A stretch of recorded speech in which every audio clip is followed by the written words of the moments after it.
নমস্কাৰ বন্ধুসকল। তো মোৰ প্ৰথম ভিডিঅ'টোত আপোনালোকে নিশ্চয় দেখা পাইছে যে ডাবল টপ পেটাৰ্ণে কেনেকৈ কাম কৰে মাৰ্কেটত। ডাবল টপ পেটাৰ্ণত মাৰ্কেটে কেনেকৈ তলৰ পিনে গতি কৰে ছাপোৰ্ট ব্ৰেক হোৱাৰ পিছত, আৰু আমি কোনফালে এণ্ট্ৰি ল'ব লাগে, কিমান টাইমলৈকে ৱেইট কৰিব লাগে, আমাৰ SL ক'ত হ'ব, এই গোটেইখিনি বস্তু মই প্ৰথমটো ইউটিউব চেনেলত মই আপলোড কৰিছোঁ অলৰেডি, আপোনালোকে নিশ্চয় চাইছে। তো আমাৰ আজি দ্বিতীয় ছেকেণ্ড বিয়াৰিছ পেটাৰ্ণটো হৈছে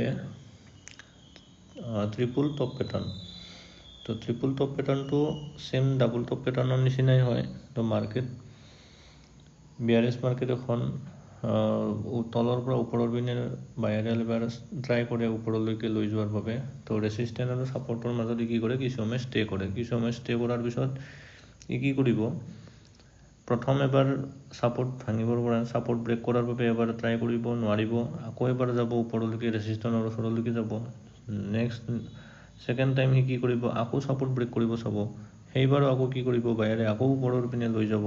তো ইয়াত আচলতে কি কৰে, এইটো ডাবল টপ পেটাৰ্ণৰ পিছতে ট্ৰিপুল টপ পেটাৰ্ণ আহে। আৰু ট্ৰিপুল টপ পেটাৰ্ণত কি কৰিব, আমাক ৰিটেইলাৰ যিখিনি আমি ট্ৰেডাৰ আছোঁ, এইখিনি কি কৰে, ডাঙৰ ট্ৰেডাৰবিলাকে যিখিনি আমাৰ ইনষ্টিটিউচনেল আপোনাৰ ট্ৰেডাৰ হয়, সিহঁতে কি কৰে, এইটো ট্ৰেপ কৰে। মই আপোনালোকক অলপ বুজাই দিছোঁ কেনেকৈ ট্ৰেপ কৰিব। তো এইটো চাব,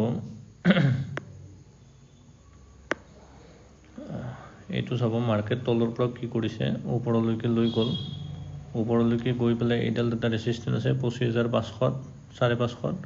তো 25,550 এইটো ৰেচিষ্টেণ্ট, ডাঙৰ ৰেচিষ্টেণ্ট, আৰু ইপিনে কি আছে 25,500 এটা ছাপৰ্ট আছে মাৰ্কেটত।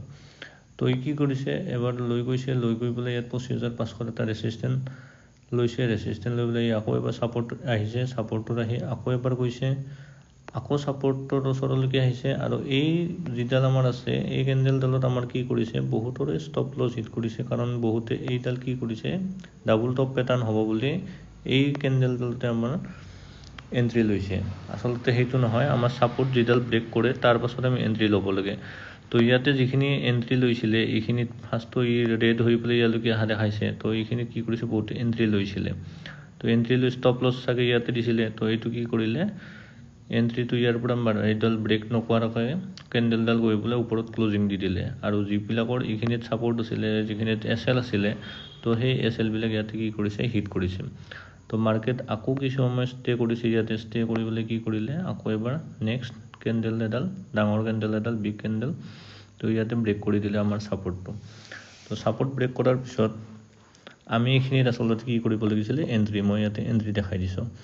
তো ইয়াতে এণ্ট্ৰি ল'ব লাগিছিলে, এণ্ট্ৰি লৈ পেলাই আমাৰ ষ্টপ লছ আগৰ ওপৰৰ আমাৰ যিডাল ৰেচিষ্টেণ্ট আছে তাত দিব পাৰোঁ, নহয়তো আপোনালোকে যদি অলপ কমকৈ SLটো ৰাখিব বিচাৰে, তেতিয়াহ'লে আপোনালোকে এই কেণ্ডেলডালৰ, ডাঙৰ কেণ্ডেলডালৰ ওপৰত আপোনালোকে SL দিব পাৰে।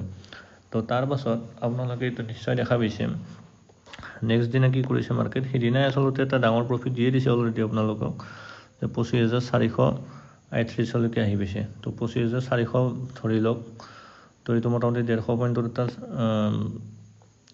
আপোনালোকক এটা টাৰ্গেট দি দিছে। আৰু যদি আপুনি সেইটো হোল্ডিঙো কৰে, তাৰ পাছত দিনাও আপুনি কি এটা নেক্সট দিনাত ভাল এটা বিয়াৰিছ মুভ এটা আপোনালোকে মাৰ্কেটত গৈছে। তো ইয়াতে খালি চাব লগা হৈছে কি, আপোনালোকে ডাবল টপ পেটাৰ্ণ যেতিয়া বনাব, ডাবল টপ পেটাৰ্ণত যেতিয়া এইটো ছাপৰ্ট ভাঙি পেলাই যিডাল কেণ্ডেল ক্লোজ দিব, তাতেহে আমি এণ্ট্ৰি ল'ম। তো ওপৰত আমি কেণ্ডেলডাল ক্লোজ নোহোৱালৈকে আমি তাত এণ্ট্ৰি নকৰোঁ, কাৰণ এইটোত কি হৈছে, আপোনালোকে চাব, এইটো ট্ৰেপ হৈছে, এইটো মই ট্ৰেপ লিখি দিছোঁ। ইয়াতে কি কৰিছে, ডাঙৰ বিগ প্লেয়াৰ যিবিলাক আছে, সিহঁতে ইয়াতে কি কৰিছে, আমাক ট্ৰেপ কৰিছে, ৰিটেইলাৰবিলাকক। তো ট্ৰেপ কৰি পেলাই আগতে এইটো ডাবল টপ পেটাৰ্ণে আছিলে, এনেকুৱাকৈ ডাবল টপ পেটাৰ্ণ কৰি পেলাই তাৰপাছত সি আকৌ এবাৰ লৈ গৈছে। তো এইটো হৈ গ'ল কি, ট্ৰিপুল টপ পেটাৰ্ণ। তো ট্ৰিপুল টপ পেটাৰ্ণ হৈ যোৱাৰ পিছত যিডাল কেণ্ডেলে আপোনালোকৰ ছাপৰ্ট ভাঙি পেলাই ক্লোজ কৰিছে, এডাল ডাঙৰ বিগ কেণ্ডেল, ডাঙৰ ৰেড কেণ্ডেল এডাল আহিছে, ডাঙৰ ৰেড কেণ্ডেলডালে ছাপৰ্টটো ব্ৰেক কৰাৰ পিছত ইয়াতে আমাৰ কি হ'ব লাগিছিলে, আমি এণ্ট্ৰি হ'ব লাগিছিলে আমাৰ ইয়াতে। তো ইয়াতে এণ্ট্ৰি কৰি আমি ষ্টপ লছ ইয়াতে ৰাখিব পাৰোঁ, আৰু নহয়তো আপোনালোকে যদি অলপ ডাঙৰকৈ ৰাখিব বিচাৰে ষ্টপ লছ, তো আপোনালোকে এই ৰেচিষ্টেণ্টত আপোনালোকৰ ষ্টপ লছ হ'ব লাগে।